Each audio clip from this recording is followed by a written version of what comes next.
Hi, I'm Joey Pinz. People ask me, how did I lose 130 pounds? The quick answer is always discipline. I started my business, wasn't paying attention to my health, was eating too much, drinking too much sweets.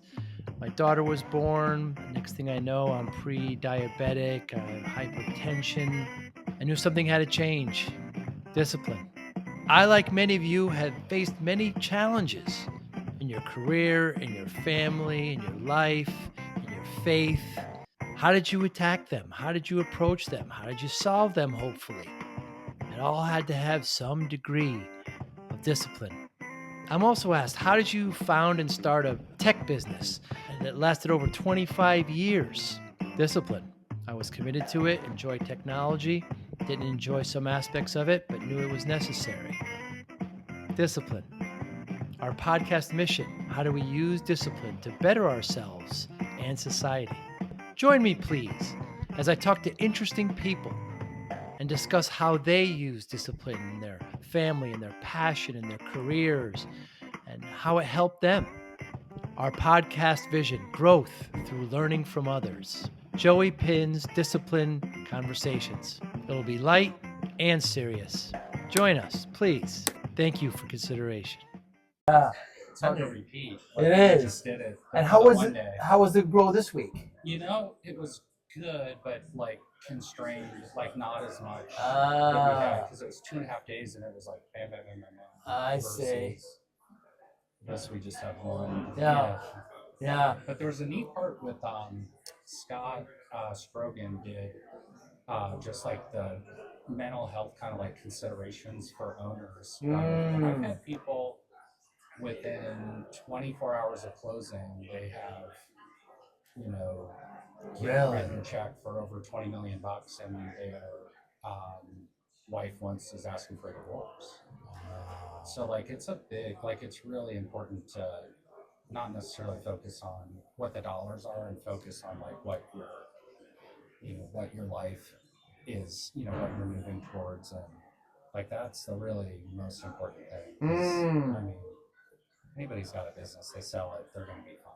It's like, but if your relationships are Right. dominated by yourself, it doesn't matter how much money you got in the bank, you're toast.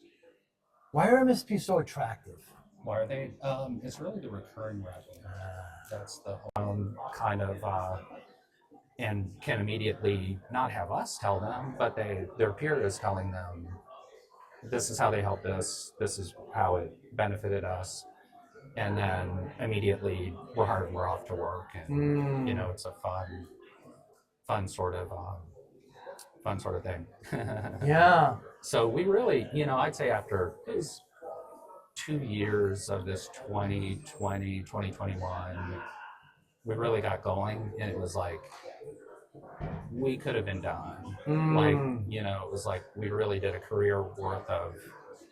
had a career worth of success in a couple of years, and we just immediately did a 180-degree pivot and said we want to get back to IT Nation to evolve, in particular, and we want to make this community and kind of these are really kind of like the best MSPs. Right. We want to help give back, and you give back in unintended consequences. There are even more people that want to work with you, which wasn't really why we were doing it, which I think comes through as you're part of it and all that. So it's like, I mean, we're just really about like kind of, I love Arlen's kind of go-giver philosophy. Like we want to just help them get better and better and better.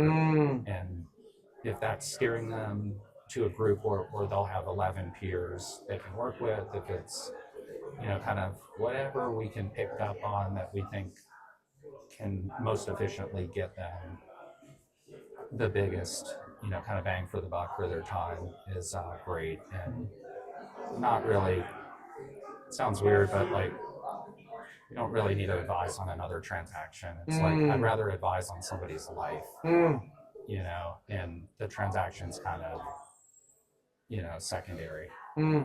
But easy. There's such an overabundance of buyers So I've got about 180 private equity buyers. I've got 90, I think a little over 90 in line to make an MSP Wow. platform investment. And so we just need assets, we don't need, it's the like supply demand, like Right. there's way too much capital, and not the great assets and not enough great assets. And, we're so tend to spend less time with the private equity groups and more time in the community, focused on helping make the businesses better. And we're just all really lucky to be in this industry. Yeah. Software was everybody's favorite, kind of investment. And as interest rates rose, if you think of something called the rule of 40, which is your EBITDA, or kind of the earnings plus the organic growth rate. If you're at 40, that's a very desirable business. And many of the software companies don't operate with any EBITDA or earnings, and they just have super high growth rates. And as interest rates went up, the software investors who had kind of done this to MSPs in the past, MSPs like our top tier MSPs have 17.6% EBITDA margins, like profitability in the top tier, the top quarter, average of 25%. When I add that, I don't need a lot of organic growth to get to 40. Like 12% organic growth has been kind of common among MSPs that benchmark. So I add that to my average of the top tier, and I got 37%. I'm at 37 and 40. And the software investor, when you have the earnings, then you can borrow against that and have a little bit of money, get an even higher return. You turn around like Evergreen. Let's say they can borrow 6 turns of leverage, and they're paying at the most for some assets like 7x. It doesn't dilute their equity. Interesting. They're barely using any equity. They can just use the leverage to keep growing larger and larger and larger. And the economies of scale that they have are phenomenal. So Evergreen's been, so as I pull the camera back, it's like we wouldn't be here without Evergreen's contribution, and we wouldn't be here without, I think, IT Nation evolved, really having these quality businesses that exist. And we wouldn't, I think the other one was like the MC Partners Thrive transaction just started it was in an article that was in PE Hub about it's a land grab now, was the title of the article, back about 4 years ago, and kind of around the time of that MC Partners. And another one that has really been unexpected, that's done such a great job, is New Charter. So we're at 20, they're at 26. It sounds funny, it gives me the chills. There are 26 acquisitions, and I think 23 of them still all have the founder CEO involved. And they're, they rolled, all of them rolled 30% equity. Wow. And so you've got some of the most talented, best MSP businesses and all those leaders. It's like a, male and female kind of fraternity, sorority of just exceptional businesses. And they've done some they've done some integrating, but they've also had that model of keeping the brand the same so that there's not customer churn, employee churn. And I really think everybody in that group they're just better off than they were had they stayed kind of solo in their own silo. They've just all partnered together, and they're just great people. I mean, I'm so impressed with the people in New Charter. I mean, they're just never seen a business like this. Wow. Get to that. It's only 4 years. It's only 4 years old. Wow. I think it's 170 million. I think it's about 170 million in revenue. And just a phenomenal outcome. So we're all very fortunate to be in this industry because it's not like I did MSP before doing MSP M&A. I did e-commerce M&A, and there were what we call like a top 500 internet retailers, and every one of those competed with everybody else in there's just this margin compression, everybody for themselves, versus in Evolve, we have like, hey, I figured out what's working on the West Coast and I've got my peer group members who are over on the East Coast. I'm going to tell them what's working, like kind of this go-giver, help make the whole community better. And it's it's a joy to be in this industry. Yeah. It's just like, it's always been that way. Yeah, I mean, it's just like such a great place. And you have success in it, and it's like you can either leave or you can like give back. And I think for those of us that still have some years to go, it's like we're gonna give back. I mean, because it's like we know we've all worked in other industries and seen what it's like, and not it wasn't like this. I remember the first time I joined the peer group, I was with Arlen and HTG before they were Evolve. Yeah. And because I just felt like I was on an island, Dave. I was making, right. Totally. I remember my friends telling me it must be nice not to have a boss. I had more bosses than I've ever had in my life. Every one of my clients is a boss. To some degree, my employees are, the vendors, the banks, 100%. And then I joined this peer group where there's people having the same problems as me, and we're all sharing. It was a game changer for me. Such a game changer. Yeah, I encourage everyone to look at it. And that's what I say too to all these institutional investors and private equity groups. I'm like, there may be, I don't know, like 5,000, 10,000 MSPs you can pick from. If they're not one of the 600 in Evolve, run like heck, or figure out a way to get them. Like that was my advice last year at IT Nation Connect. On stage was like, if you're an investor, like I don't know I'm going to make this really easy for you.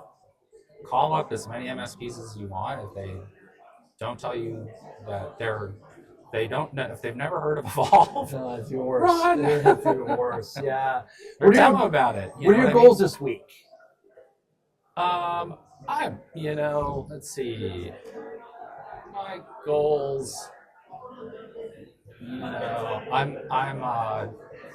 I'm pretty spiritual. Like, I think from like Arlen's, and one of the reasons I love Evolve and kind of the peer groups and his leadership, kind of like his, just view of like to be, in the marketplace, quote unquote, like we're kind of in the marketplace at this conference. And I think it's to, I'm just open to meeting people that I wouldn't otherwise meet and talking to them and kind of helping, helping steer them in the right direction, no matter what that is. And, from just having been around this a lot, I think so my goal is like to help other people, not really help myself. So that just kind of makes it an easier, it's a pretty easy objective. Yeah. What's something people would be surprised to hear about you personally? Me personally? Yeah. I'm African American. Really? Yes. How so? I was born in Kampala, Uganda. Wow. My parents were in the Peace Corps, and I was there for the last 2 months of their 2-year deal. And fascinating. Yeah. You don't remember it? Oh no, I went back about 10 years ago with them. It was phenomenal, and I love, I'd say I've loved over my life playing the cello. The cello? Yeah, it's the same sound or pitch as the human voice. And so if you, like, I started playing violin at 4 and then cello at 5, and played for years and years after that. And if I know the melody of a song, like a rock song, I can just kind of like play along. Interesting. Because it's just like singing, because it's the same as the, kind of right at that same. So that's fun. And just, I think being a dad is the best thing I've done in my whole life. Yeah. Very rewarding. Yeah. And on a sad note, I would say, like, it is the thing that's been the biggest unexpected, like, challenge in my life. From a little age, I kind of always wanted to make $1 million. Yeah. Like, the That's Alex some gold P. is the Keaton number, hang yeah. around with Yeah. the briefcase. And, Yes. my parents this month, I think, were at 58 years of marriage. And I never in a million years thought it would be so difficult to be successful, like in a modern day marriage. Interesting. So I've been divorced now 3 times. Wow. And I'm, want to get married again, if you can believe it. Like, wow. I think it's like the same thing with people that do startups, and they fail, they learn a lot, and then, it's kind of like that person that is going to have the unicorn. If you have this, I kind of call it like post-traumatic stress. Instead of post-traumatic stress, it's post-traumatic growth. When you've gone through like the divorcing process, if you use it and take advantage of, kind of that trauma in a positive way. So I also really want to spread, because that's why I'm so, it was so disturbing to see in a transaction somebody's marriage, really like divorce, be proposed within literally 24 hours of this unbelievable exit. And it just really helped bring it all together for me, that my, gives me the goosebumps or kind of chills. It's like, that's why it's so important, like relationships, and I think, keeping families intact and marriages and the relationships you have with your employees and customers and all that. I think that's just that's what it's all about. It's just not about,